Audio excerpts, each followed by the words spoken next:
Welcome to Norse Code, the number one podcast for your Minnesota Vikings. I'm your host producer. My name is James Pagashnik. Thank you guys so much for listening.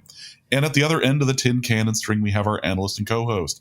You know him from numerous blogs and podcasts around the internet, most notably from the Wide Left Substack. He is Mr. Useful Human, Arif Hassan. Arif, I don't like using the term hold my beer. I think it's overused and everything. But I'm going to use it for the second podcast in a row because LaFleur from the Packers had a terrible decision on fourth down. And then Nick Sirianni looked at that and went, hold my beer, I can do you one worse. And yeah, that was an interesting end of the game. That was when Nick Sirianni went for it on fourth down, the broadcast team, who despise the ESPN tool, right, that tells them, whether or not you should go for it or punt or kick a field goal or whatever. The broadcast team was like, well, the numbers say you should punt here, which they never acknowledged is hey, that seems pretty rare. Maybe they obviously were like, hey, I don't know why Green Bay is going for it here. They obviously did that, but they didn't even acknowledge that the tool finally told them the thing that they also agreed with, right? And Green Bay was still going for it. And then the next time when Sirianni goes for it on fourth down, they don't even bring up the tool because obviously the tool would have said the punt, right? It's 4th and 8, dude. What are you doing? Okay, so I will give Nick Sirianni this. I did kind of say out loud earlier today, man, I need 6 A.J. Brown points to win my league. It's one of my Hell League teams, right? And it got back to him. Clearly, it got back to him. And so knowing that A.J. Brown had only had 2 catches for 13 yards at the end of the game, he's like, hey, Arif really needs 6 points in the Hell League, in one of his many Hell Leagues. I'm doing this for him. All right, Jalen, here's the play call. And then he doesn't get it. Just one of the more baffling endings. And I wasn't even watching the physical game at that particular moment. I had a Tom Grossi thing on because I wasn't looking at, I was doing something else. So I'm just, if the Packers are going to lose, I'm going to listen to him lose his mind. Yeah, it sounds hilarious. Yeah. Yeah. And he was just so deflated at the call that ended up being a illegal procedure. They weren't lined up correctly on that 4th and 1. Yeah. But they should have called the timeout, and they didn't. And God bless the Packers for still having LaFleur. It really, there are times where my faith in this world is kind of shaken. It is shook, really.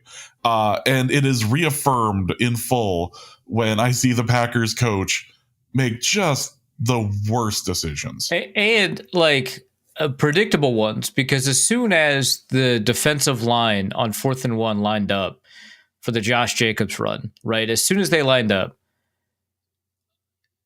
Moro Ujomo stands back up. So he's down. He stands back up and he goes, inside zone that way. And no one was like, hey, we got 2 timeouts left. Maybe the fact that they know exactly what we're going to run is a problem for us. Yeah. No one thought that.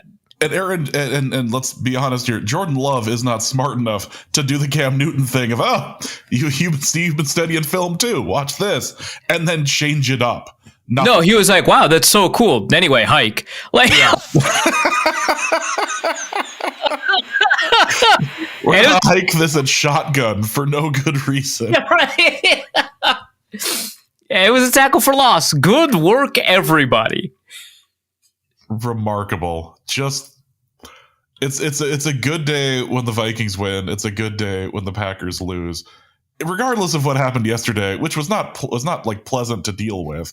The Packers losing in this way is at least it satisfies your soul slightly. Good. Yeah, for linear Super Bowl reasons, we can't say this is our Super Bowl, but it was nice. Yeah, when the Packers lose in prime time in a game they clearly should have been able to win, their defense was playing well. This was good. I'm not exactly an Eagles fan, but I was Team Meteor for a good portion of this evening. but I'll take an Eagles win out of this. Yeah. Even if you did end up losing your fantasy league. And with that, welcome to this episode of Norse Code.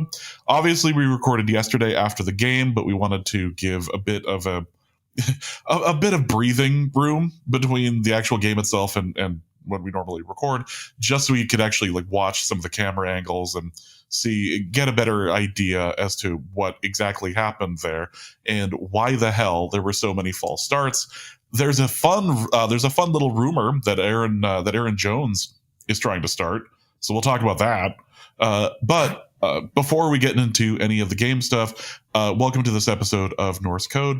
If you enjoy the show and would like to help us out financially, there's a couple of different ways you can do that. You can go over to patreon.com/NorseCode for $3.50 a month or a little less for your subscription. You get access to the Discord, bonus episodes, all of that. A special thank you to Andrew Shad, who writes in for Arif and James's 7 Corners Corner. What's the Patreon contribution level where I don't have to listen to 2 North Dakotans try to navigate Riverside after a game? Oh yeah, technically, I don't think we were ever in the Riverside neighborhood. Oh, okay, never mind. Yeah. Wait, really? We absolutely were. Yes, you were on your phone the entire time. Like that makes sense. That makes sense. Was this when you had to reverse out? Yeah. Well, yes. I guess that's. Yeah. So for those who didn't listen, last episode was a car episode, and I thought I used to know the way from downtown through U of M, and apparently I no longer know that anymore because that's a train. That's train, and I shouldn't have followed the guy as far as I did. And that guy knew it too. That's great. He just stopped. He was like, "Nope." Yeah. This guy's gonna get in real trouble real quick. He needs to not follow this road anymore. So yeah, that was fun. Anyway, the Patreon contribution level. I mean, you can't unhear it, but if paying us money makes you unhear it, then we support this. This is fine. Yeah, we'll say it couldn't hurt to try. Yeah, absolutely. So thank you. Might as well pay us and find out. Let's find out together. You can also go to paypal.me/NorseCode for a one-time donation, or you can go to norsecode.threadless.com for any wonderful pieces of Norse Code merchandise, shirts, t-shirts, hats, baby onesies, all of that. Check out the Threadless store.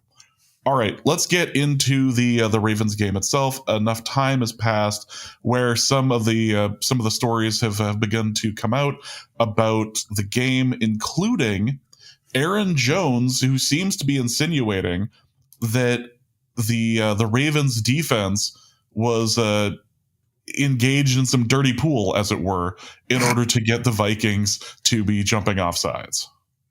Yeah, I don't know that that's that big of a story, honestly. Kevin O'Connell said he did not get any indication from our guys that they were doing that. But like so my understanding is that defenses will often do this, even though it is technically illegal for them to do that. So I actually kind of don't super care about this story because it happens fairly frequently, and you just have to be better than that. Like, that's just it. And so if you know the snap count and you know what your own quarterback sounds like, that should be it. And you don't really have to worry about that. It was kind of weird because Aaron Jones is like, it's hard to hear. They're making move calls up front, which isn't necessarily the accusation itself, right? Because the defensive line will call out things, right? In order to shift the defensive line, in order to kind of set things, in order to call out whether it's going to be a run or a pass, in order to tell you whether it's going to be inside zone that way. That itself happens a lot. And then he was asked a follow-up question like, hey, were they maybe playing a game with snap counts too? And he said, yeah, they're playing a little game there too. So that's what they get paid to do. And we just got to lock in. So I don't think he's like saying, hey, the Ravens cheated. I hope you all know that. Like, that's not how he was saying it. It was just like, hey, sometimes it's hard to hear. One of the things that makes it difficult to hear is that they're yelling a lot too, which again, I feel like it shouldn't be that hard to hear, even if they're yelling, because the stadium is quiet. We were both there, James. There were Ravens fans there. The only time they were really loud is when they all shouted out the O during the national anthem. And that's kind of it, right? They didn't seem like that they would cause anything close to like a cacophony, right? So I was a little bit confused by that. But I don't think he was suggesting that they were conspiring in a way that is unusual. He was just saying, hey, we got to lock in. Here are some of the sources of noise. And yeah, I guess maybe that they were doing that thing. So that one's not that important to me, but it did come up. So sure. I don't know. I think the Vikings offensive line especially was confused by the 12-year-old in a Justin Jefferson jersey and a Ravens hat cheering for the Ravens. That was clearly what was causing them a bit of concern, a little confusion. Yeah, the rest. So James is referring to his son. The rest of the people in the stands, like, because he was like at the very beginning of the game, he's like, okay, now I'm going to cheer for them, right? And you were like, well, you're cheering for both, so you gotta. And like everyone around us like turned and looked at your kid, not upset. They were like, they thought it was kind of funny that he was cheering for both teams. But as the game progressed, he really was only cheering for the Ravens, which may have been confusing given the fact that he was wearing a Vikings uniform or jersey. He's just a purple enthusiast, I suppose. Yeah. An Amethyst Cup appreciator. An Amethyst Cup appreciator. Yes, exactly. So a couple things have come out about the game itself. Since we last saw each other, literally, you had your piece go up on Wide Left. Biggest takeaways of the game usually involve JJ McCarthy. Has anything kind of evolved or changed since watching the actual game film? Yeah, watching it, okay, so I want to be clear. I think JJ McCarthy had a very bad game. So I don't want to like take away from that being like my ultimate take on the way that he himself specifically played. He played a little bit better watching the film again than the instant reaction that I had watching the game. He had a couple more accurate passes, one of which was dropped, I believe. And he suffered. It wasn't like drops were like the reason he was inaccurate, right? He had a 47% completion rate and he had 2 drops, right? That's not that big a deal. That's pretty normal in terms of drop rate for quarterbacks across the league. But given how deep he's throwing, you kind of lower the bar for what completion rate might be something that you're looking for, which again, completion rate itself was not a remarkable statistic. It'll only tell you kind of what the texture of the game is, unless you drop below 50%, and then it becomes kind of an interesting concern, which is where we're at. So I think that there were some elements of his game that were a little bit better than I gave him credit for. I didn't talk very much about his scrambling. I didn't talk very much about kind of some of the deep throws that were all right. I think he had, a deep throw over the middle of the field that was dropped, and an intermediate throw to the left that was dropped, right? So sure, I think that that's part of the conversation.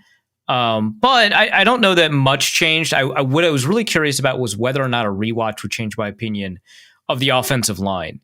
And no, it doesn't really.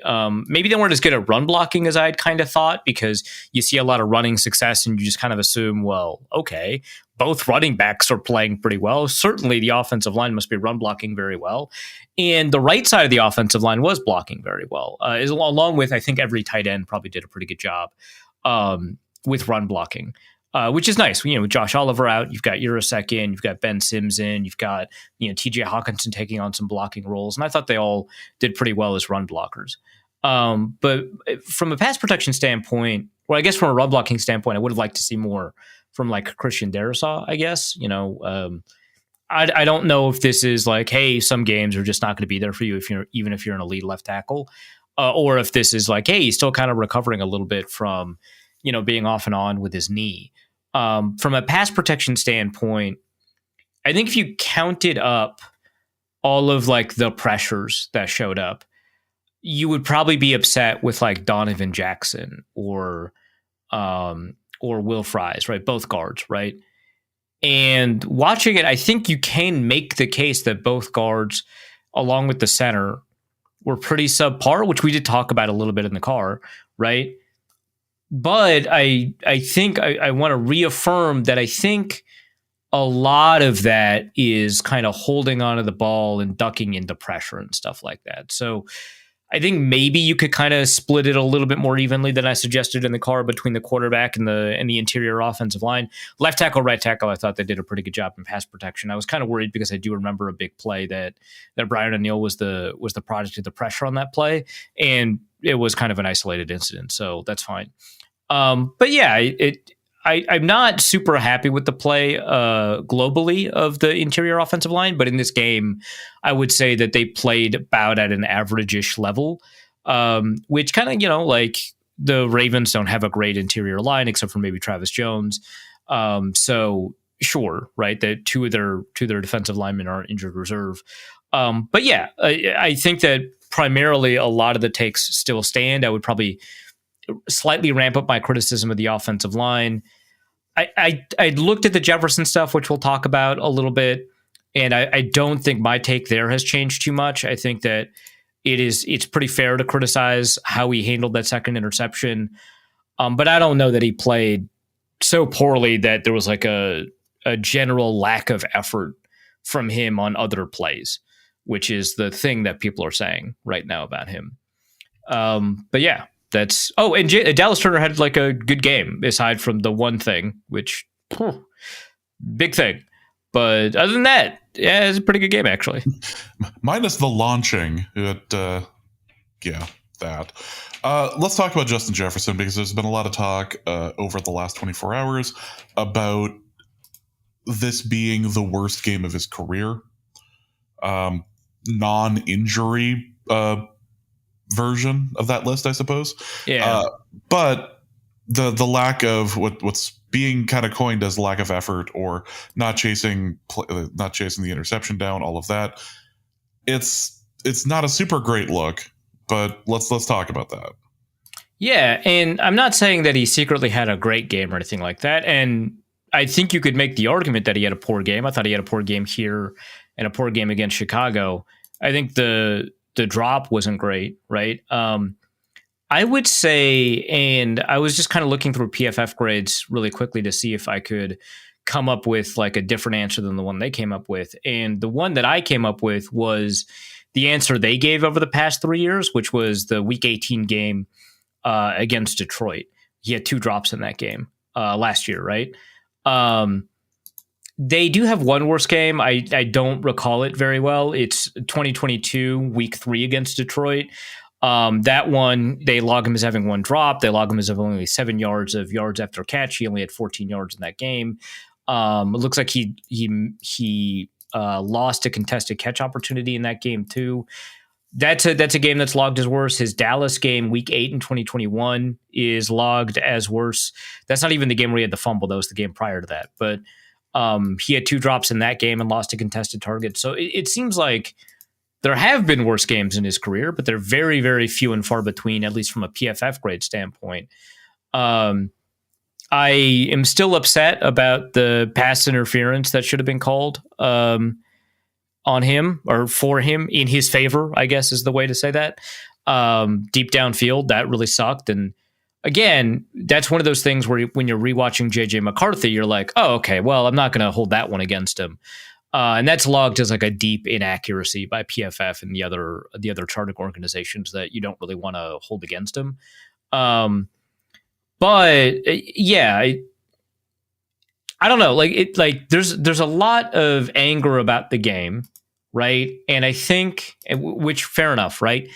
And I think a lot of people are attempting to, and this is going to sound really pointed, because if you're not upset with the level of play McCarthy showed, this might describe you and you might think I'm like psychoanalyzing a person I don't know. So I don't know what to tell you. This is my take on it, right? I think a lot of people are really upset about the game and they're looking for people to be upset at, but it very much seems like people don't want to be upset with JJ McCarthy, which I don't think necessarily it makes sense to be upset at him, because it's reasonable to expect a young quarterback to struggle. But if you're looking to be upset, he is the primary reason the Vikings lost the game. And so you don't want to do that. And you start looking to KOC, right? Kevin O'Connell, who made some mistakes. I talked about it in the Viking Squad show. We'll talk about it more here, right? He made some mistakes and did not coach very well. You could be upset at Justin Jefferson, who is paid extremely well. He's supposed to be the best wide receiver in the league. I mean, and he is, right? But like, he's the best wide receiver in the league. You expect him to do more, and you see a couple of plays where he's not doing as much as you expect, right? He's got a drop pass here. He's not chasing down this interception there. There's another target in his direction where it was an interception, right?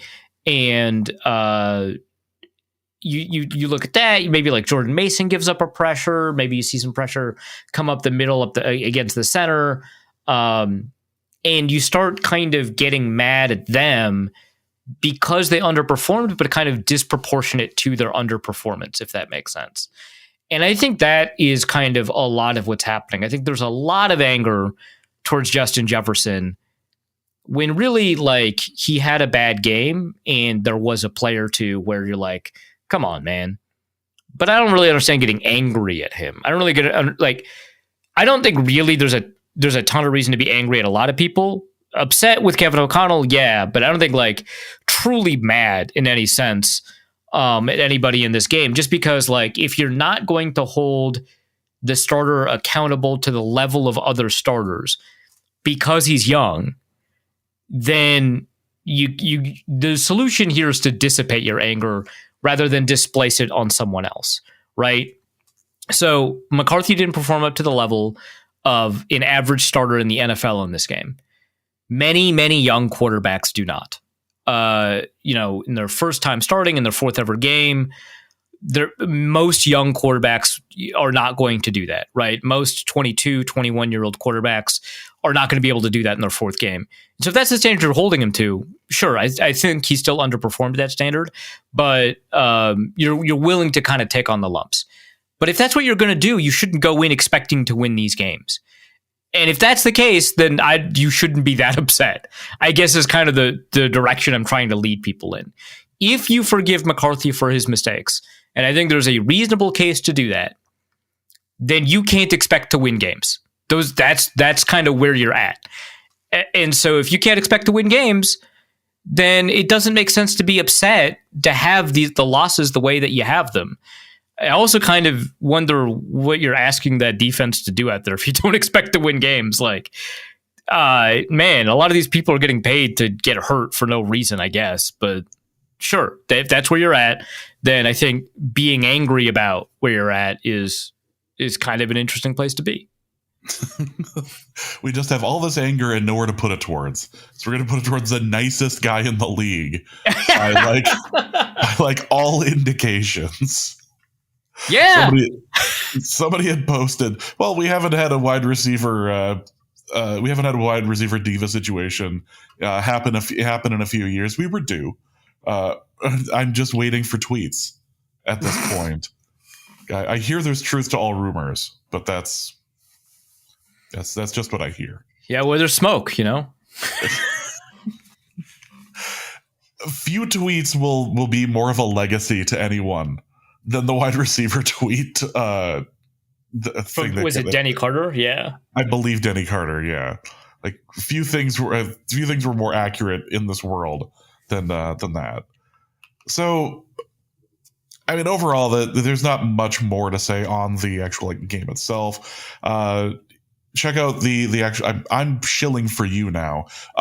Check out the wide left piece. It actually it breaks things down really well as to kind of. It spends a good amount of time not absolving McCarthy for terrible decisions, but tries to make sense of whatever the hell happened in a game that was very winnable. Yeah, like I don't try to spend very much time kind of like digging into him, but explaining maybe why it happened. But it does like try to definitively make the case, like, but it is him, right? Like I do want to say that. Appreciate that, James. One thing I want to add is I got like a lot of responses earlier on the Viking Squad show and a couple of replies on like Blue Sky and Twitter and stuff like that from people who are asking like, why I'm spending so much time talking about McCarthy, and I am genuinely like confused by that, right? Because that is my job. I don't know what else to tell you. Like that's the job that I have, that I get paid money to do. And sometimes the host of the podcast, whether it's James or Sam, will ask me, why did the Vikings lose this game? Which I think is a fairly reasonable question that you ask every time the Vikings lose a game, right? Reasonable is absolutely that's the word of the day. Right. Yeah, we're reasonableness, right?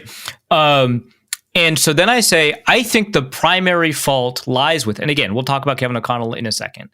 I think the primary fault lies with JJ McCarthy. And I'll say that, and a bunch of people in the comments or in the live chat will be like, well, why are you spending so much time talking about how poorly McCarthy played? And it's like, well, because I was asked why the Vikings lost, and in my opinion, he's why.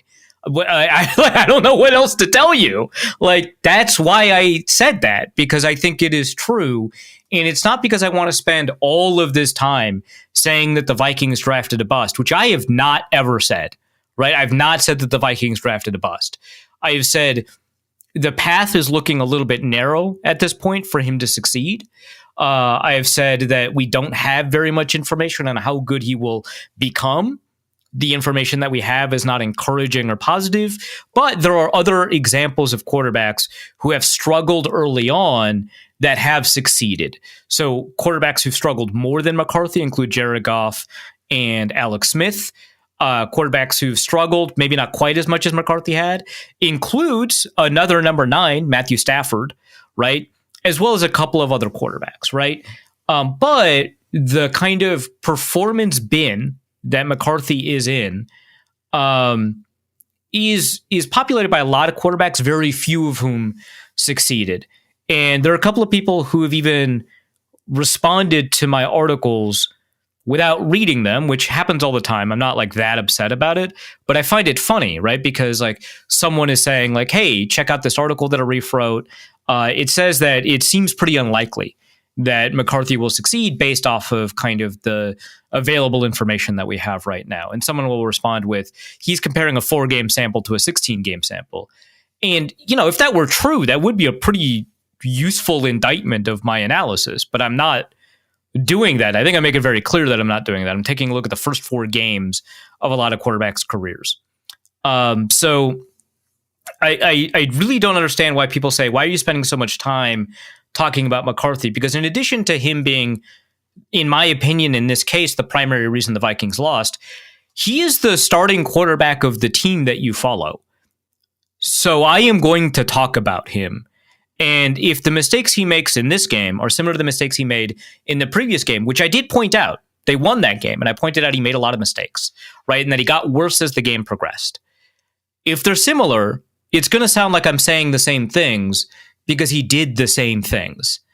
So yeah, I that is kind of, there is a tendency, and this is, and people hate being categorized or identified as part of a larger group of people, especially a larger group of people they don't respect. But I've noticed this for every single fan base. The first round quarterback in the first couple of games is in many ways, I'm not going to say immune from criticism, but given kind of a softer evaluative criteria. And I think it depends on the context by which one wants to evaluate that quarterback. Like if we're trying to figure out what are the things about this quarterback that make me think he'll succeed long term, then yeah, of course you're going to use a softer evaluative criteria. That is appropriate. But if you're saying the reason that this team lost this game is this, well, the reason doesn't change just because the quarterback is younger. The reason remains the same. We're going to talk about the quarterback as if he was the starting quarterback in an NFL game and was expected to help the team win, because that is all true. But if we want to have a conversation about what his long-term prospects are, we need to locate the discussion specifically in that framework and take ourselves out of evaluating what happened in the game. So that's kind of like why I'm talking about this, right? So like one of the comments is, first of all, this one guy was like, and not to focus too much on individual people because this is kind of a global thing, but this is maybe representative. Hey, Arif needs to find a new team. I'm sick of his takes. No, I don't. That doesn't make any sense. But second, like, this guy says, like, hey, this is a young quarterback who's just played his 4th game. Everyone knows he's going to be up and down the rest of the year and maybe into next season. To go apoplectic every time he has a subpar game is such an overreaction to what should be an expected outcome. I never said this was unexpected. In fact, I have said many times I expect him to struggle for the rest of the year. In fact, that is the conclusion of a 4,000-word piece I wrote 3 weeks ago about him, that I expect him to struggle and that those struggles do not make it definitive that he was a bad pick or that he will fail. Did JJ McCarthy have good throws, like this person points out in this comment? Absolutely. And I did talk about those in my piece, and I believe I talked about that in that podcast episode. But again, Sam asked me why they lost, not what are the good things about JJ McCarthy, and so I'm just responding to the prompt. So, yeah. He also said in that comment, guess who took responsibility for that after the game? JJ McCarthy did. So to come out here and lose your ish, yes, that's how people say that, to lose your ish over this is just childish. I don't know why that changes my argument at all. I literally don't get like why you would say that. Like, so he agrees with me. Okay, well, Sam asked me why I thought the false starts happened. I said it was him. I'm not saying I think he should be, hung out to dry. I don't think he should be quartered or anything like that. I'm just saying I think it's his fault. That's all. So I think people see criticism of the first round quarterback and they act as if I'm saying that JJ McCarthy is of poor moral character or something. No, I'm saying he's why they lost the game. And if you think that that's understandable, then stop asking the Vikings to win games and stop asking why they lost games. That's all. So 24 hours later, are you any closer to having an answer as to whether or not you believe that JJ McCarthy is a less accurate Rex Grossman? I don't know. I don't want to know. That sounds so... If you described Rex Grossman in a vacuum to me, and then asked me if it described JJ McCarthy, I would probably say yes. That does describe him, without me understanding that you were talking about Rex Grossman. Despite that fact, it feels wrong, and so I will not commit to it. I mean, Rex also, Grossman struggled for his first couple of games, too. Hey, McCarthy's got more, like, athleticism, so he's got that going for him, at least. Oh, so he's a more athletic version of Rex. Okay, I let that happen, didn't I? Yeah. I abdicate this question. We're not in the mailbag. You're not abdicating anything. I abstain. Sure. Abstaining aside, Kevin O'Connell has gotten a lot of guff over the past 24 hours about play calling and all of that.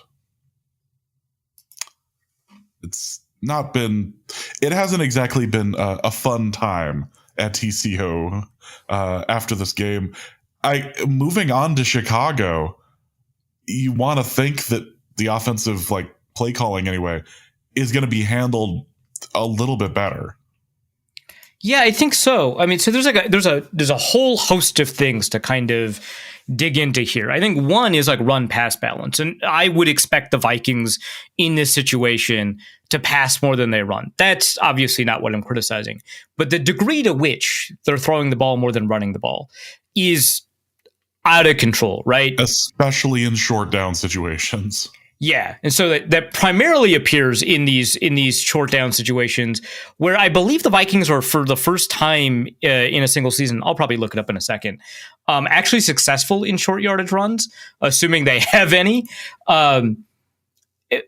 But I think I'll get to that part in just a second. I think just generally speaking, the Vikings do throw the ball a little bit too much, and I am in the camp of, hey, man, you got to be throwing the ball so many times. Are you throwing the ball enough? I bet not.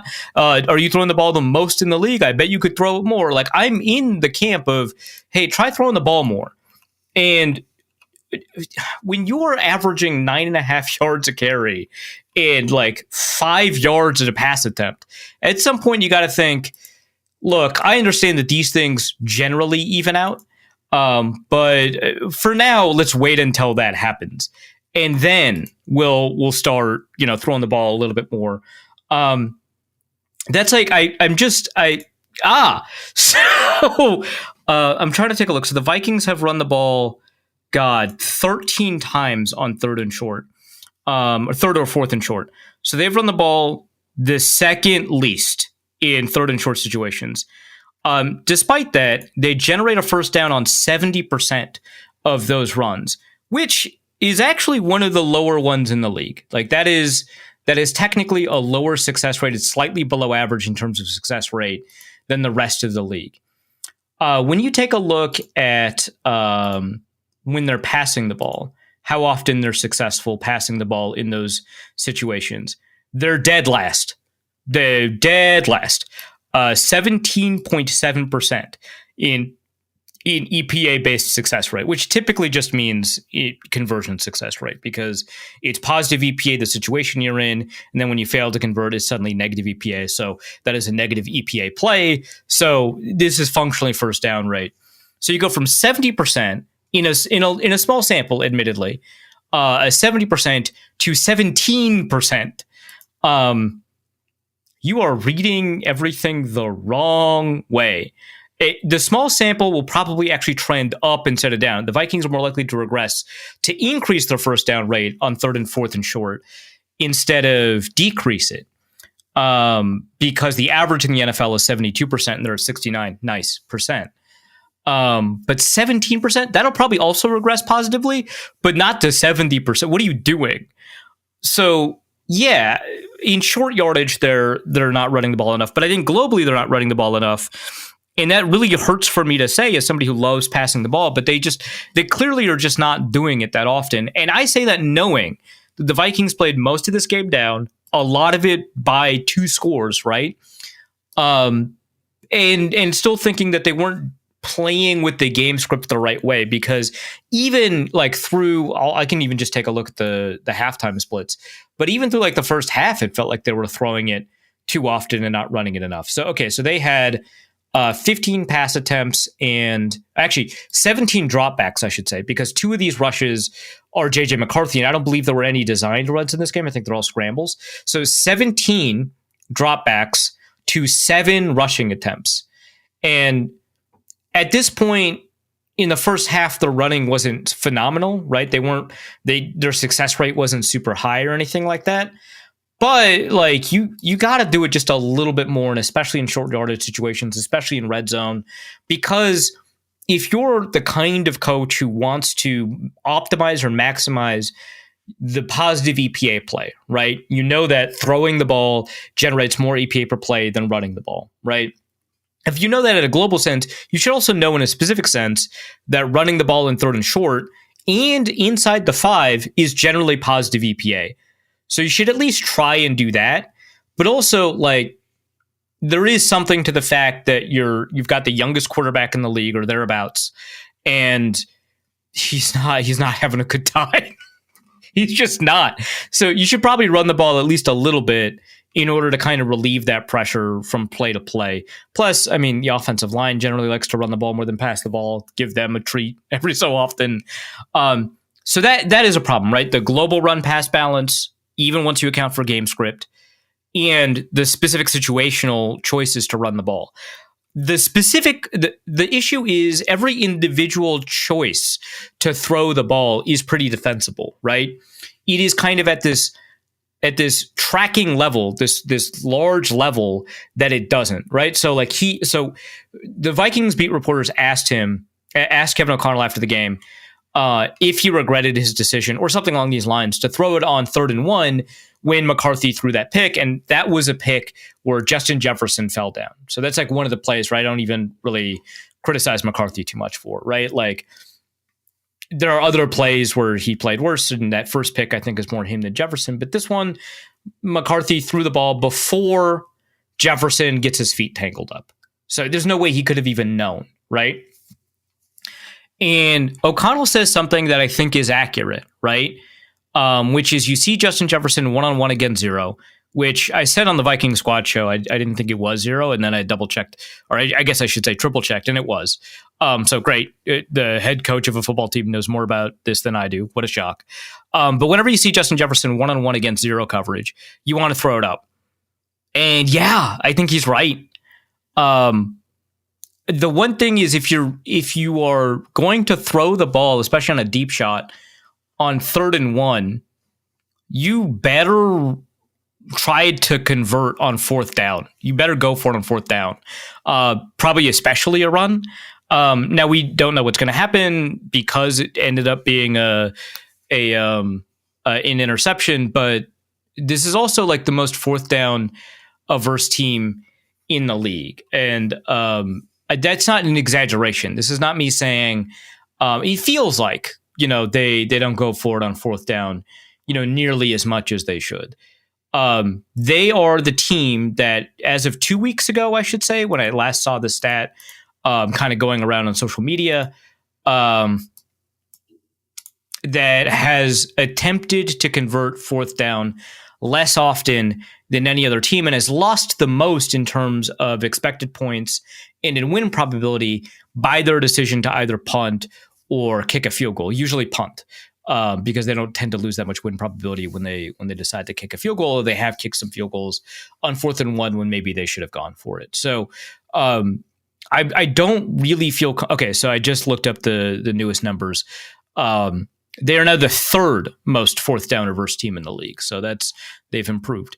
But yeah, I don't trust them to have that. And so if you're not going to go for it on 4th down, I don't super love chucking it on 3rd and 1. I think you have to be a team that's committed for going for it on 4th and short. So that's kind of how I feel about that. So those are two kind of elements with regards to play calling. A third element with regards to play calling is like, hey, you should call fewer deep shots and call more intermediate and short passes, especially because JJ McCarthy seems to kind of live in intermediate. And I understand this, and I think that maybe you could call fewer shot plays, but and I think this is just where Braun and I just disagree. I don't think there are that many quote unquote shot plays that are specifically asking the quarterback to go deep without moving on from his progression. I think that there are enough intermediate routes.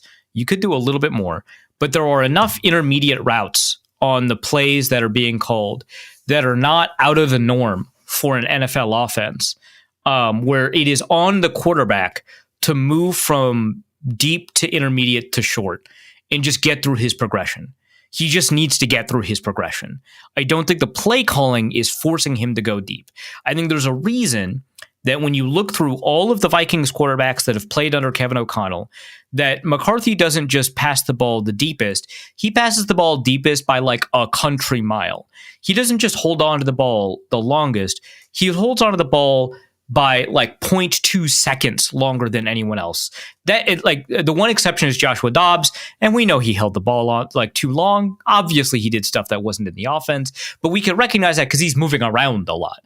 McCarthy is kind of staying where he is unless pressure is forcing him to scramble. So, and I don't think he's got a worse offensive line than Sam Darnold did. So I don't think it's like he's scrambling more, and that's why the time to throw is so long. I think he's just waiting too long, and I think he's not playing with anticipation from play to play. He has a lot of plays where he demonstrates anticipation. He throws before the break, even before the receiver begins to break down in his route, which is outstanding. That's like A+ anticipation. But there's a lot of plays where he doesn't, and he waits for a receiver to get open, or he waits for a receiver to get into a spot where they're about to be open, and then throws it. And that takes 3.3 seconds of play. So I don't think that that's a play calling error. Now, if your whole goal is to protect the quarterback from himself, then yeah, I guess design and call plays that don't have any deep options. But like, I hate that NFL offense, and I think it's not a way to generate winning football, and it really caps what you've got the ability to do. It crowds the box. We've talked about how much we like running the ball now. Suddenly, it's going to be a lot harder if you're not forcing safeties to go deep, if you're not forcing defensive backs to cover for double moves and stuff like that. I think the route depth is fine. I think the drop back timing is fine, and I think it's on the quarterback, but I suppose you could try to prevent the quarterback from doing that at all and only calling plays that have intermediate routes except on occasion. So that's that element of play calling. When it comes to the operational stuff, and this is where we get to talk about false starts, right? So early on in kind of the McCarthy saga this year, we had a lot of operational problems because he was getting to the line of scrimmage very late. And then those plays had motions, or there needed to be some adjustment, or it was just so late that you would get like a delay of game, or you got the clock down to 0 and then someone would false start without the quarterback setting the play, right? Hiking the ball. And those operational errors have meant that Kevin O'Connell had to either shorten his play calls or reduce the number of plays he calls in the huddle. So for people who don't know, many offensive coordinators, including, I believe, Kevin O'Connell, or I should say play callers, including, I believe, Kevin O'Connell, will call multiple plays in the huddle. And the second play that you call, and it's usually just 2, the second play that you call is the play that you kill to. So when quarterbacks say can, kill, or any number of other audibles, they are killing to that second play. And everyone needs to hear that, and then they will run the appropriate route or block the appropriate way or understand that they're running the ball instead of passing the ball or whatever. You're calling 2 plays in the huddle. The first play is the one that you're running. The second play is the one you kill to. Okay, so maybe you get rid of one of those 2. Well, now you're reducing the flexibility the quarterback has at the line of scrimmage. Now, when Moro Ojomo says, inside zone that way, you either got to call a timeout or you just got to go with the play as called, right? Because you don't have a second play called.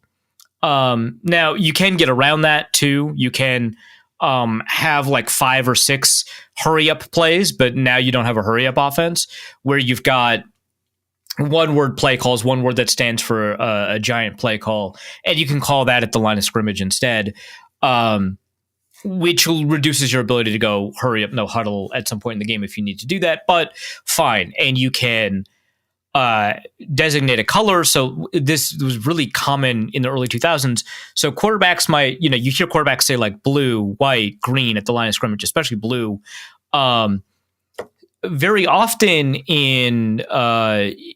especially again in the 2000s, very often every quarter had a color assigned to it. So the second quarter was blue.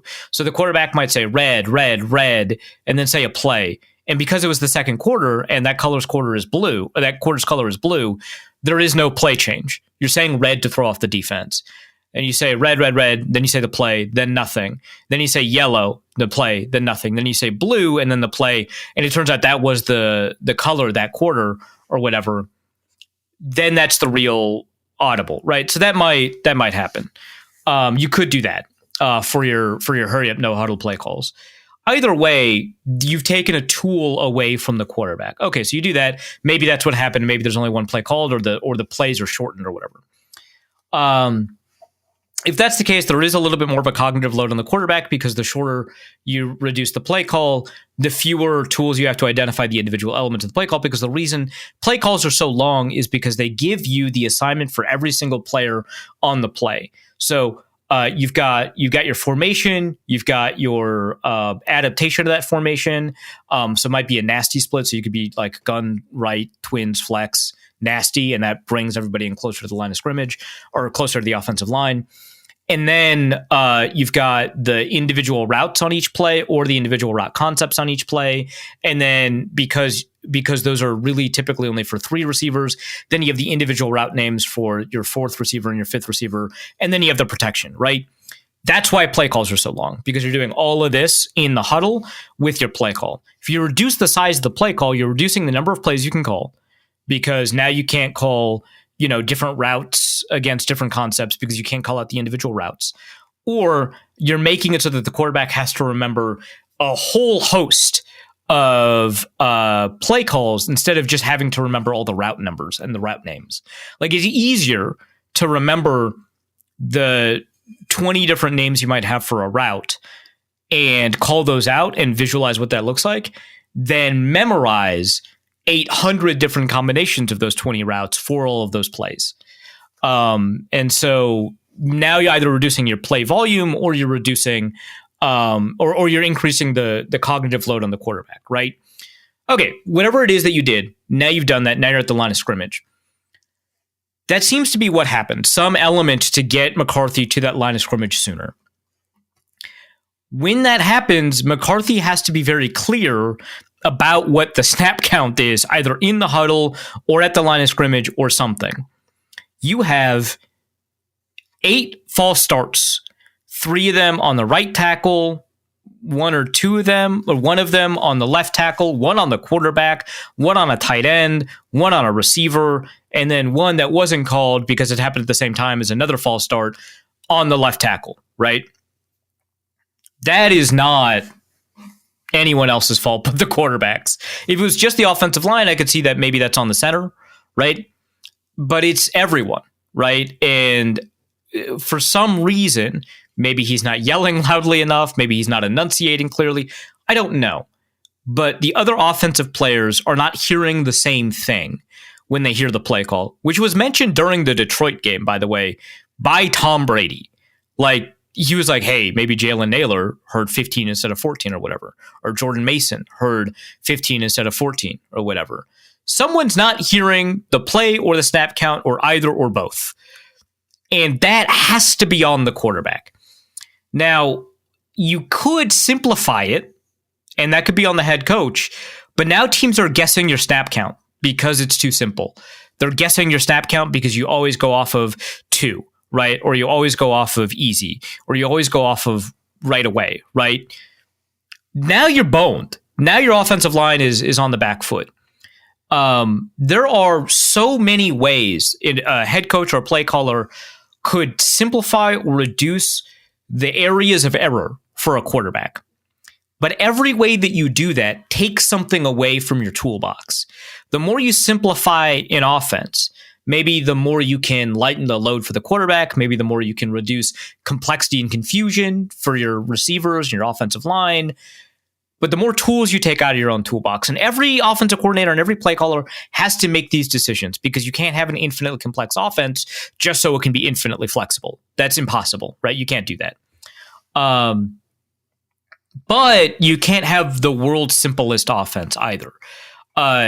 What's kind of ironic is that one of the offenses that it was the most simple that has been successful in the NFL year after year, not just 1 year or 2 years, right? Like the Chip Kelly offense was very simple, but year after year was the Tom Moore offense with Peyton Manning, and that one had like a handful of plays in it.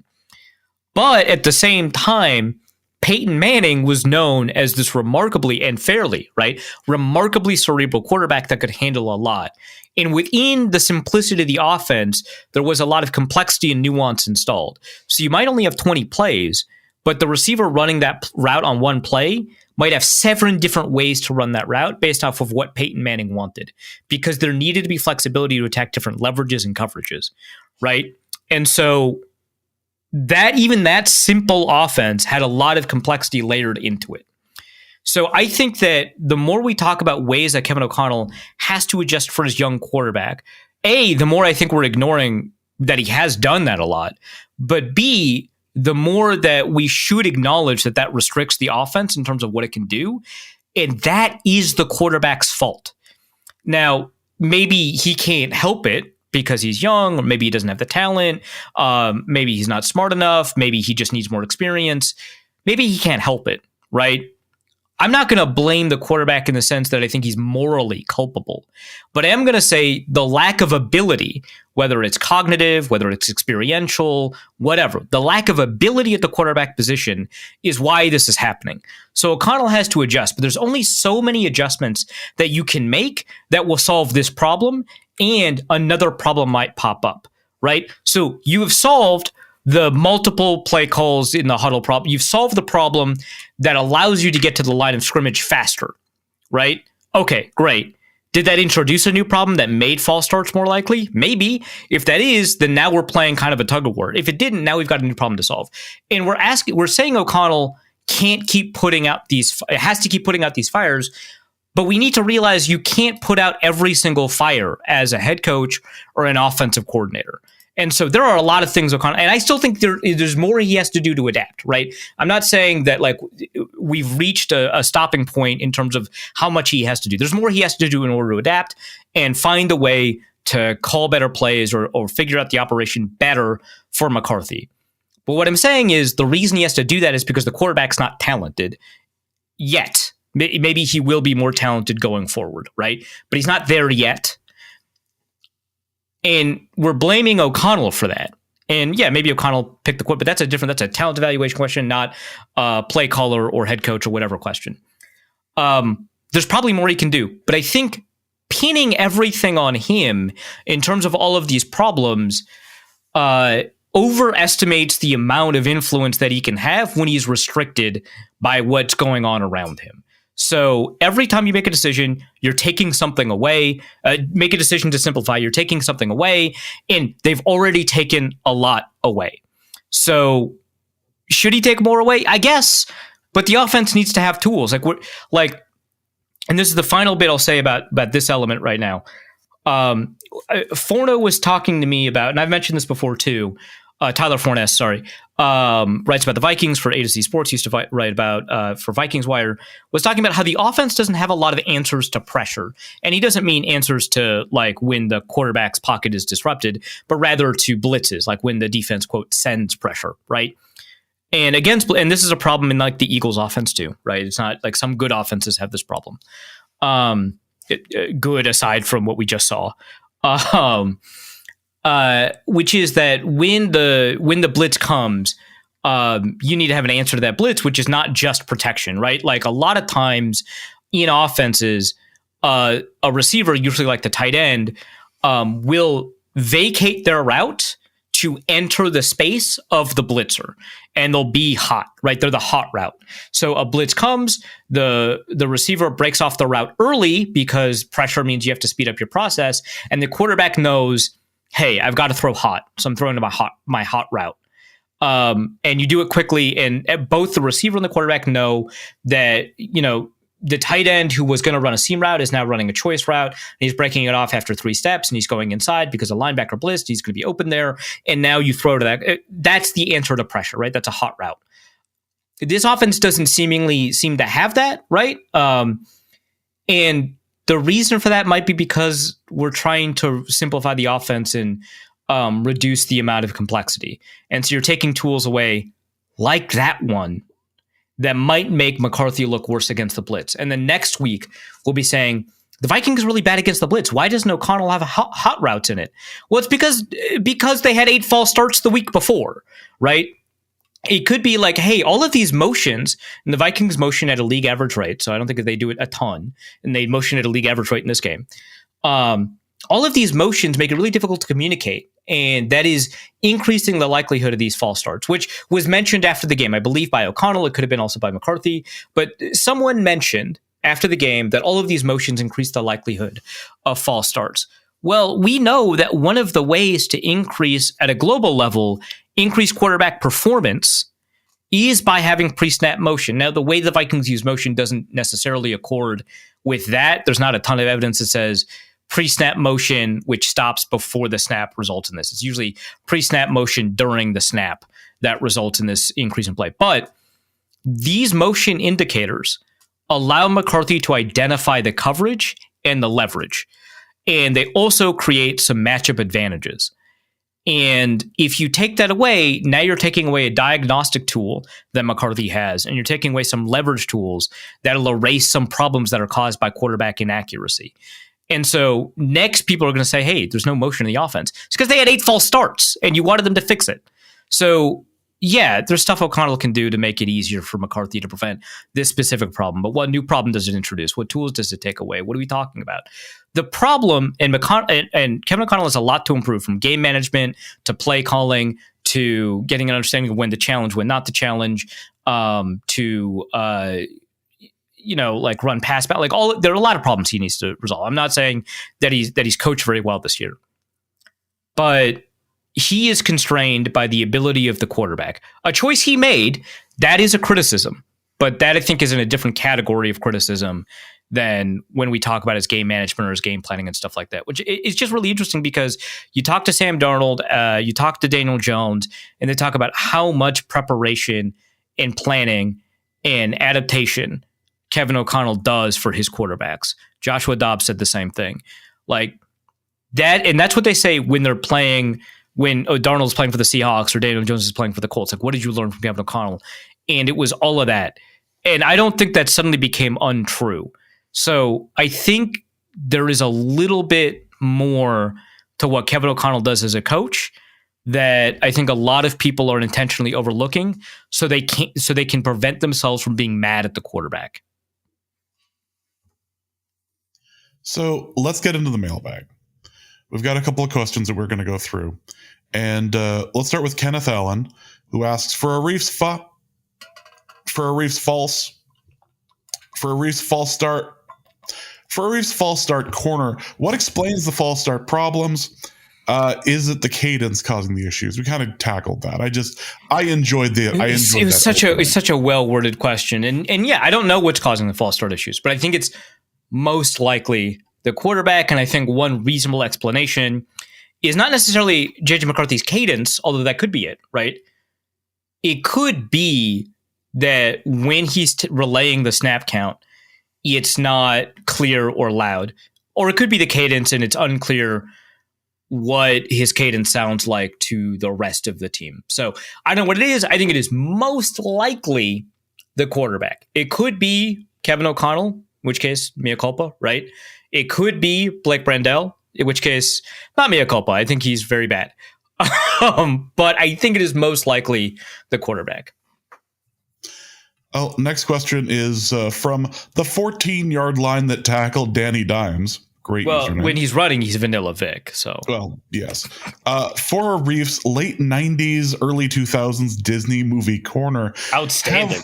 Have we ruled out a Freaky Friday situation between Justin Jefferson and Jalen Naylor?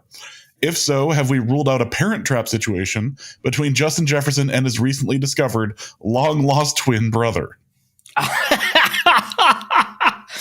So did Justin Jefferson and Jalen Naylor switch bodies, or are they twins? I think switching bodies, I think Freaky Friday is more likely of the two scenarios if I were forced to pick between the two, because one of Jalen Naylor's biggest problems is his drops, right? That's the issue for the past 2 years and why people weren't as confident about him being a secondary receiver with Jordan Addison out, either due to injury or suspension.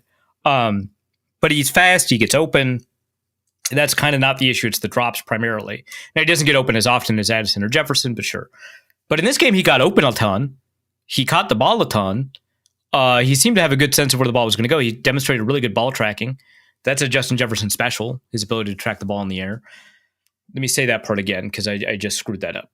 I don't think it's a Parent Trap situation, because I don't think that Justin Jefferson and Jalen Naylor showcased the same level of talent at the same time, which is what a Parent Trap situation would suggest, right? So here, I think we're most likely in a Freaky Friday situation, and I think those drops, those contested failures, that feels kind of Jalen Naylor-ish. I think they switched bodies. They aren't twins that were kind of discovered later.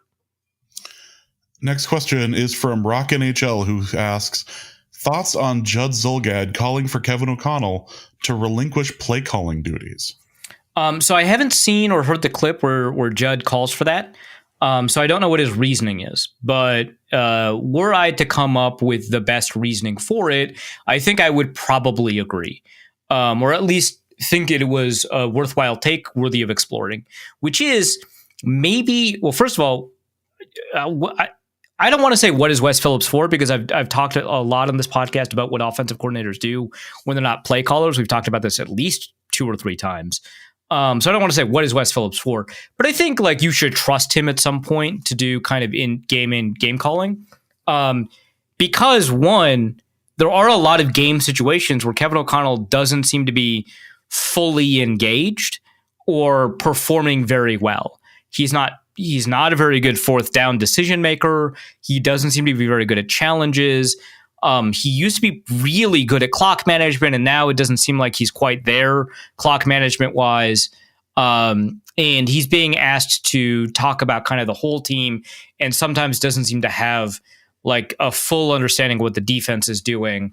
And so I think he's the cognitive stress of being both the play caller and a head coach has made it difficult for him to excel in other parts.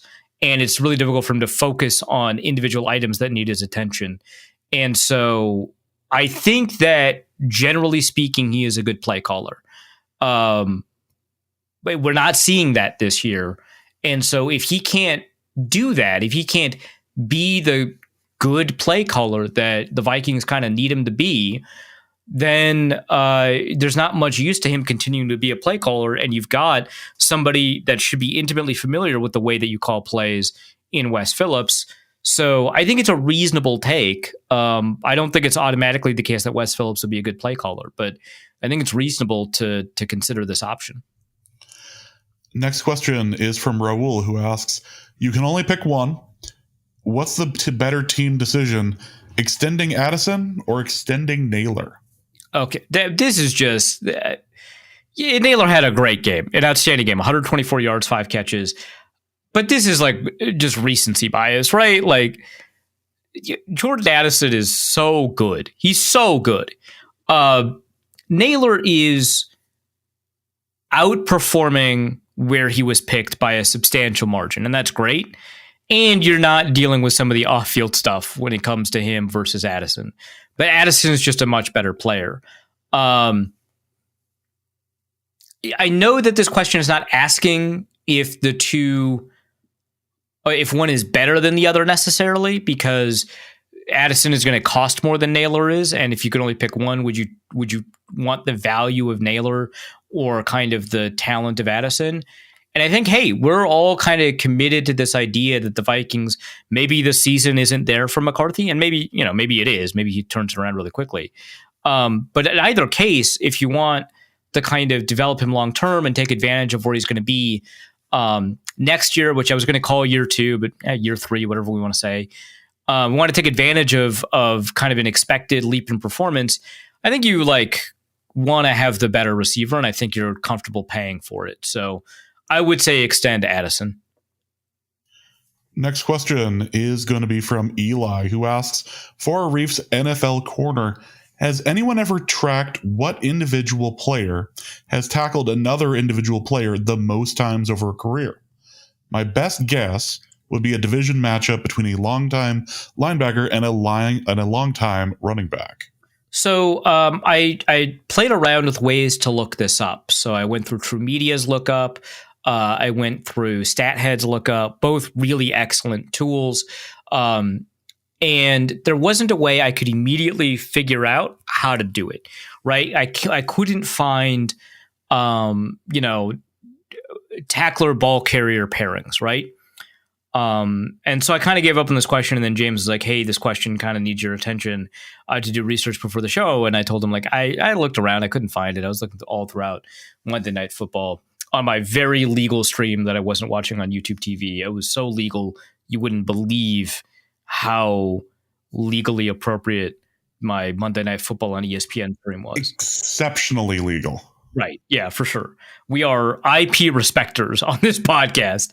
And so I was looking it up during, and I couldn't super find it. And so James is like, well, you have a number of tools available to you, Arif. And I was like, what do you mean? And he's like, we could ask Sumo Brain, who has been so wonderful to us before, right? Every time we've asked, reasonable. He's so reasonable. Every time we've asked Sumo Brain a question, it has provided an answer. Now, has it provided the right answer? No. Has it provided a reasonable answer? Very often, no. Has it provided a content-worthy answer? Yes. Yes, definitely. So I asked it, and I asked ChatGPT. And again, I use ChatGPT 5 thinking version because every time it has to do more work, it loses way more money. So I asked both, and they both said they couldn't figure it out. But what was interesting to me, because they were like, there's no way to determine this because no one has written in an article and published their answer. And I was like, that's not really what I ask either of you for. But okay, ChatGPT, I understand. Sumo Brain, this is kind of the thing that you're supposed to do.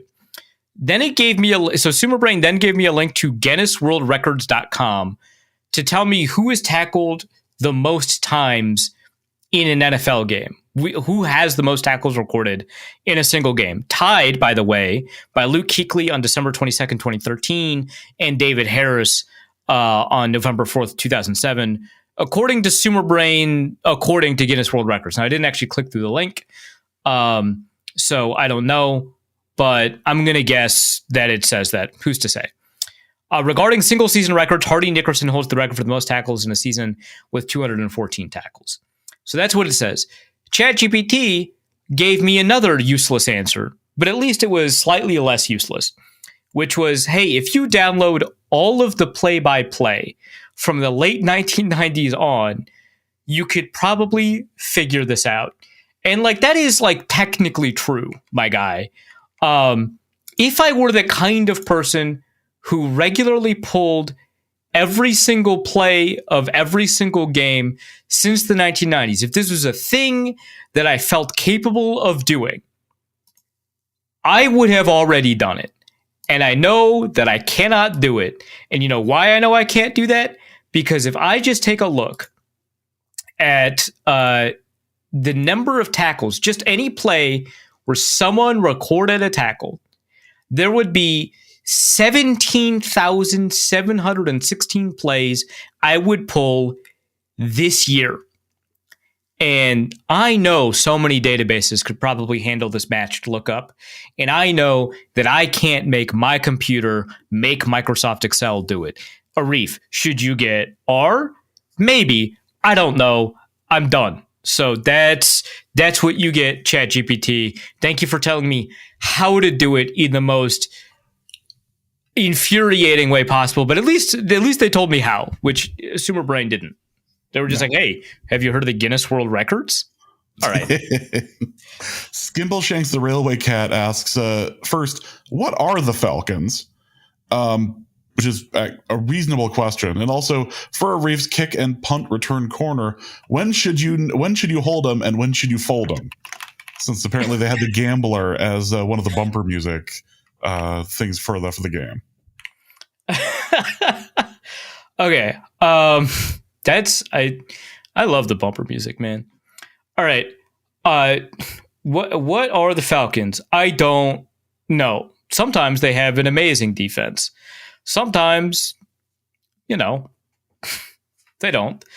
Sometimes the defense is so good that you can retroactively convince yourself that JJ McCarthy had a good game against them. The kick and punt return corner, okay, so I started the show disagreeing with Luke Braun about something. I will add that I kind of agree to this take here, which is that being better at kick returns and punt returns is an appreciable advantage that you can develop over time. But building that over time, over many, many plays, is it's an accumulative advantage, right? You increase your odds of scoring here and there. Those odds get realized, drive by drive, and you might show up with 3 points here, 7 points here, 0 points there, but it's generally positive. And it all goes away when you fumble. All of it all of the cumulative advantages that you have accrued by being better and better and better at kick returns disappear when you fumble. And now it's negative. And so if you are a team that has a kick returner or a punt returner who seems like they're likely to fumble, just get a worse kick returner who doesn't fumble. That's it. That's the one. That is the answer. So I guess always fold them. Never walk away. Never hold them. Let's go to B Percenter, who asks, as the Ravens-Vikings prophecy has foretold, what will Kevin O'Connell do that gets him fired this year? Huh. It comes out that he's involved in illegal gambling in some way? That would be the most likely, right? I would say I just kind of be, because we have the Mike Tice selling the tickets, right? That was nice. That was a good one. We've got, well, Denny Green just didn't rip. By the way, Denny Green just didn't perform well. That's not good. How about he throws weights at somebody? You know how like Percy threw weights it was at Childress, right? It wasn't at Fraser. Yeah, I think he throws weights at someone. That's it. Yeah, we're gonna try putting the shoe on the other foot. Yeah. That seems reasonable. Next question is from Dylan. For Arif's conspiracy corner, I believe we are now going off the rails with the understanding that Etsy witches are playing a role in the outcomes of life. It is also possible, we're definitely off the rails. It is also possible that religious individuals are praying for the demise of the Vikings due to having a male cheerleader. Is it proof that this is occurring because of how poorly the Vikings have played at home? Can Etsy witches be used to counter the gods' plagues on the Vikings? I don't know what you're talking about. That is the most butch cheerleader I've ever seen. James wanted to include this question for sure because he kept the whole game. He kept talking about how manly and butch this cheerleader was. He talked about how he eats what he kills. Only eats what he kills. Only eats what he kills. Lives in a secluded cabin. Only comes out when when the circumstances demand it, and he's out of retirement. But man, just one more job to save the world. Yeah, there's something about that he listens to more Joe Rogan that is like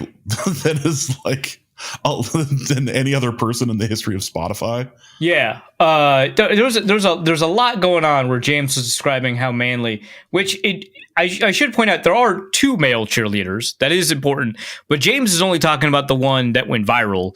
The one that was right in front of us. Yeah, yeah, Blaze, I want to say.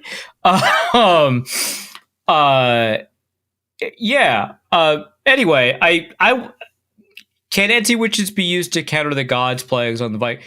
That would suggest that spellcraft and prayer have like an equal chance of working, right? And I think it would be dangerous for me to have an opinion on that. I don't think it would be wonderful for me to kind of weigh in on that.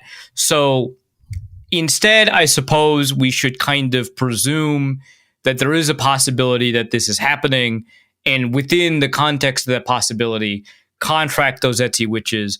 Though my understanding is you can't find them on Etsy anymore because they like took them away in the wake of a too successful spell. But there were witches that were contracted to help was it the Dodgers? Was it the Dodgers? I mean, the Dodgers won the series. Right, but like we learned about this during the league championship. I don't know what the MLB. It's not a conference championship, right? The NLCS, yes. Yeah. Oh, it is a conference, right? No, National League Championship Series. Yeah, I was right. League championship. Great. I was right enough, is what I'm going to say. I'm just going to witches NLCS.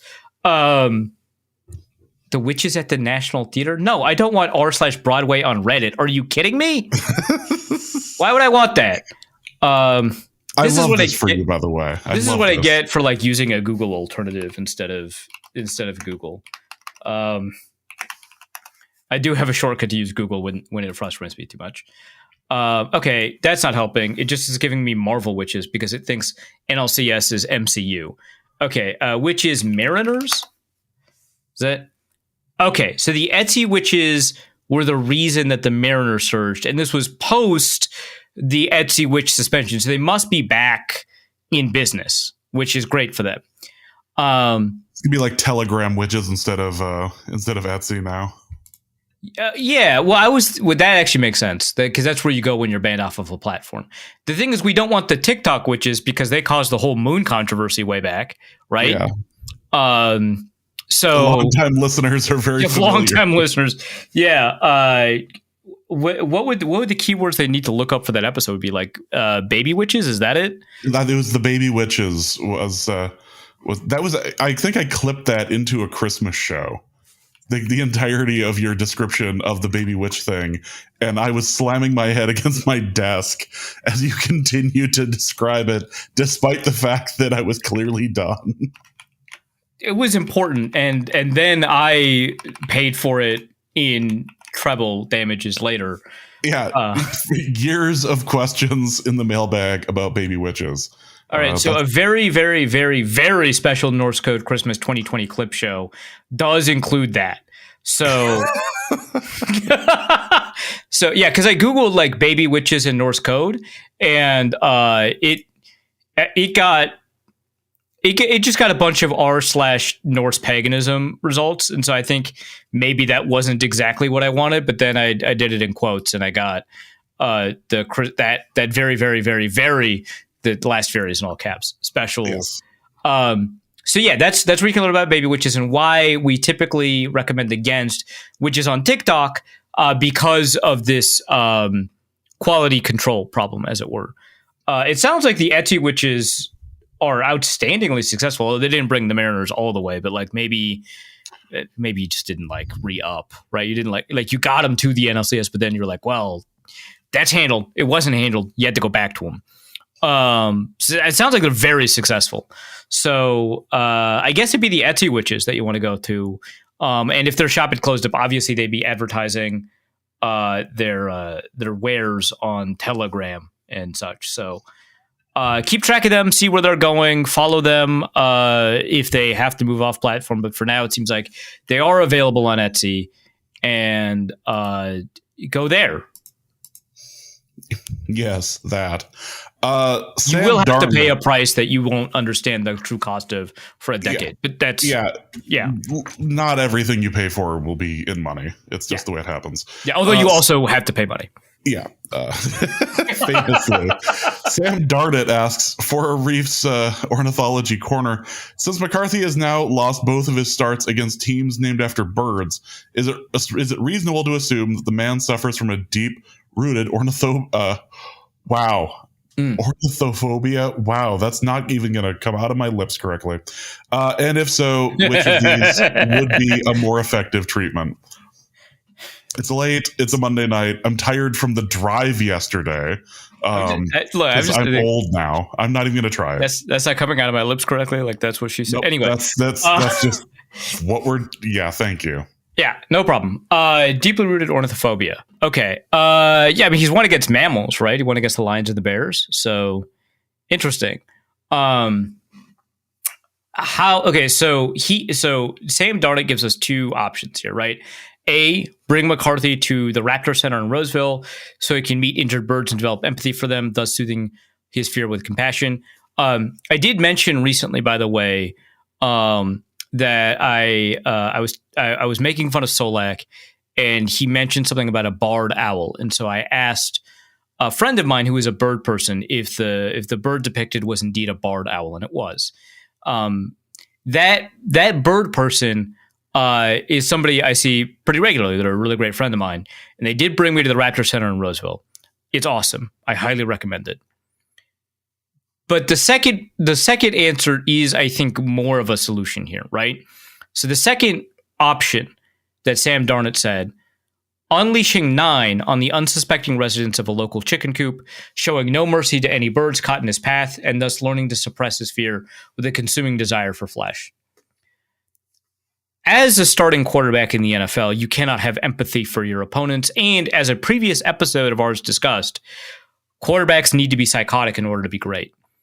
And I just think the local chicken coop here is the right answer. Well, next question is from Room Temperature, who asks, we're going to stay on birds, apparently. For a Reef's animal husbandry corner, I've taking to a Reef's legal advice about the training of the crows to take over the Costco parking lot is continuing unabated. Now the focus is to expand the two-front approach to take over inside the store. What animal would be easiest to train and breed to do so? To train, that is tough. Like, obviously a lot of animals have the ability to kind of get into tight spaces and stuff like that. So if you could like train rats or mice to do that, that would be outstanding. But it is kind of like pretty difficult to get them to get the items that you want, unless they're like the rats of Nim, right? In which case you've got different problems because now they're too smart, right? So is that a reference people are going to get? It doesn't matter. I mean, I don't like that I get it, if that makes you feel better. Great. Perfect. So what animal can get inside the store and get items for you? I think you still have to go with birds. In fact, it may have to continue to be crows. I think it's really difficult because like parrots, I think, are too noticeable, although they're quite smart. A lot of trainable animals are, I think, too large, like dogs, right? And it would be kind of difficult to get them inside the building. I think it doesn't have to be a second animal. I think it's just a different set of crows, right? Any corvids, I think, really. Crows, ravens, the like. So I think that, and maybe you have them compete with each other to whoever gets you the best stuff gets the most shiny stuff, right? It sounds like an episode of Kid Nation. Well, yeah. What's wrong with that? Oh, I forgot. That's your favorite TV show. It is. I will not back down on that. No, that is absolutely the thing. Or not even an ironic thing. Ricardo chimes in to say, "I'm sorry to disagree with the most recent episode. That because I believe I had the first corner related question back in an email with the subject line Uncle Arif's parenting corner back in 2020." So not only did and then forwarded the email with it in it. Forwarded the email back from July 18th, 2020, entitled Uncle Arif's Parenting Corner. Each morning while feeding my daughter breakfast, I make her listen to late 80s hair metal. Does this constitute child abuse, and should I expect a CPS visit? Follow up, are Guns N' Roses hair metal? Amazon seems to think so. And do you remember my answer to that? I remember my answer upsetting people as far as Guns N' Roses was being hair metal was concerned. I'm asking Sumer Brain right now. if it's hair metal or if it remembers your answer. I think because my answer is likely definitive, it's the same thing, right? Famously whatever Sumer Brain thinks you say. So yeah, that makes sense. Oh my God, it answered. What AI thing is this? I want to point out we are not sponsored in any way by Sumer Brain. Well, I mean, love how broken it is. We clearly wouldn't be, right? Because the only times we use it are to demonstrate how bad it is. Guns N' Roses primarily recognized as a hard rock band, but their association with the hair metal genre is a subject of debate.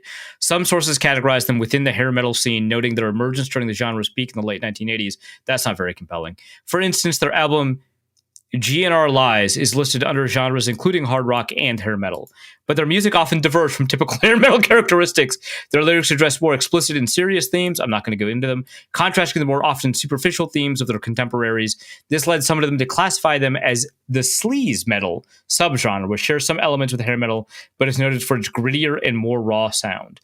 It's got two more paragraphs. I will not subject you to them, but yeah, I don't remember if that was aligned with your answer. To me, it seems unlikely that you would have said, sorry, Guns N' Roses is too hardcore for hair metal. That doesn't seem like an answer you would give. I think I likely said that it didn't count, but Beef Brewski is a numerology expert and he is. All dark arts, really. Beef Brewski asks, for Arif's numerology corner, as you likely know, Mongolians have long considered the number 9 sacred, representing harmony, order, and spiritual power. Strangely, you neglected to address this in your most recent Wide Left article critiquing McCarthy. Isn't it too soon to be giving him a sky burial? Perhaps he's currently traversing the terabyte cosmos. That is, he currently resides in the underworld and is simply working toward Earth and ultimately the heavens, a metaphysical pilgrimage through a Mongolian schema of ascent. Of course I did know that. It is tough because I think it is really difficult to try and mix so many cultures into one Wide Left piece. I typically stick to 3, I guess. That is a real answer. I can't believe that is kind of true.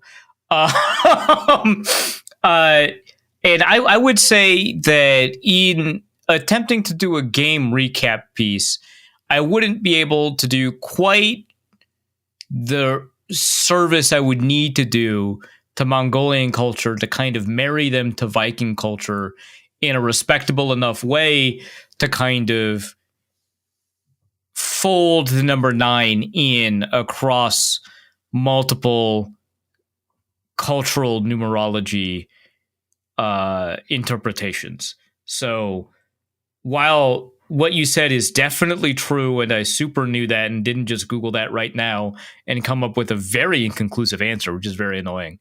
Had that happened, which it didn't happen.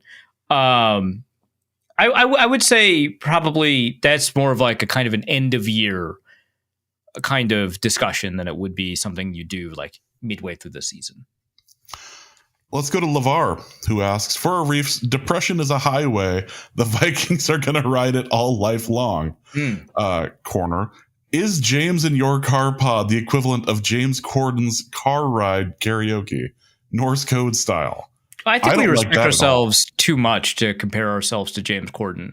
And we don't respect ourselves very much at all. No. Really, the only thing that we would possibly compare would be his involvement in the movie Cats, and that would be about it. Nothing else. Ask Gimbleshanks the Railway Cat for more information on that. Finally, my 5-year-old plans to replace me asks, question for James and Arif. If tomorrow you both woke up as Sith Lords, who would be the master and who the apprentice? And if Dusty was alive and included, who'd be the Inquisitor / acolyte? Dusty would be so offended to be included in a Star Wars question. So absolutely, we're going to do it. Oh, God. This is not even a question. Yes, absolutely. That was kind of tough, right? Because I think both of us would want to claim the Sith Lord. But I, the larger of the two of us.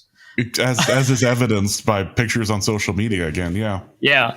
I think God, who is Bane's apprentice? Actually, I'll just Google this. But just like Bane and well, he had like multiple, but whatever. Darth Xana, that was it. Just like Bane kind of took over our understanding of the Sith and established the rule of two and became kind of a seminal figure in Sith mythology. I think I have kind of defined what it means to be a Vikings fan forever, always. And James is Darth Xana, whose rage and fury have yet to kind of overtake Bane, but also like Xana had healing powers, right? If I remember, yeah. But also kind of has kind of a soothsaying quality to it that kind of makes it all easier to swallow. Dusty is Darth Plagueis. Yes. We do not need to elaborate. That's just that's not a story a Jedi would tell. All right. That is going to be the end of this episode of Norse Code. Hope you have enjoyed it. We'll be back later this week with a preview of the Bears game. Arif, what do you have to plug? Yeah, apparently my new set of Sith Lord novels. She does have hidden powers. Our spin-off is just going to be reviewing the old Star Wars novels and just how much we hate ourselves for having read them at a young age. Yeah, but I did look it up. Darth Xana did have healing powers. Go me. Also, she killed a guy with healing powers. That rules. So yeah, what do I have to plug? Why left? I published my post-game piece talking about primarily I talked about JJ McCarthy. I did mention that I thought the defense did a lot better than a lot of people I think might have assumed looking at the scoreboard. Genuinely a good defensive performance, but I primarily talked about JJ McCarthy. We do have a mock draft, a post-trade deadline mock draft. I talked about that on the last show. I just love how detailed it is and how much film analysis and interesting data visualizations we have. Coming up, Matt Fries will do an analysis of the false starts and have more of a discussion about how that came to be. He also... He's understood how to sell me on stories. He started with a pitch that he's like, hey, I've got a bit, which is a great way to do it. And then he gives me, I'm not going to reveal the bit. Then he gives me the bit. and I was sold. And then he told me what the story was about, and I was already sold. And so, yeah, it's about false starts, and there's like kind of a narrative weaving in it, which is, I think, kind of new for Matt. So I'm excited to kind of see that. That'll be all over at Wide Left. Well, that's going to be it for this episode of Norse Code. We'll be back later this week. So for Arif, my name is James. Thank you guys so much for listening. And please remember that you never want to go double Ngakwe. And we'll be back later this week. Norse Code is the largest and only division of Norse Code LLC. You can find Norse Code on the Daily Norseman, SB Nation's Vikings blog at dailynorseman.com. You can also find it on iTunes, Apple Podcasts, Stitcher, Spotify, Google Play, and wherever fine podcasts are aggregated. Our Vikings blogger extraordinaire and generally useful human is Arif Hassan of... and he can be found on Twitter at Arif Hassan NFL. I am your producer and host, and my name is James Pagashnik. You can find me at the show's official Twitter feed at NorseCodeDN or at my personal account at Big Mono. If you'd like to donate a few bucks to the show, you can do so in a couple of different ways. You can go to patreon.com/NorseCode and donate there. For $3.50 a month, you get bonus material and more. You can also go to paypal.me/NorseCode for a one-time donation, or you can go to norsecode.threadless.com and pick up some Norse Code merch. Any questions or comments that cannot fit in a tweet can be sent to norsecodepodcast@gmail.com. On behalf of the Norse Code staff, we thank you so much for listening. Our formula is this. Hey, all things are possible through the power of Ben DiNucci.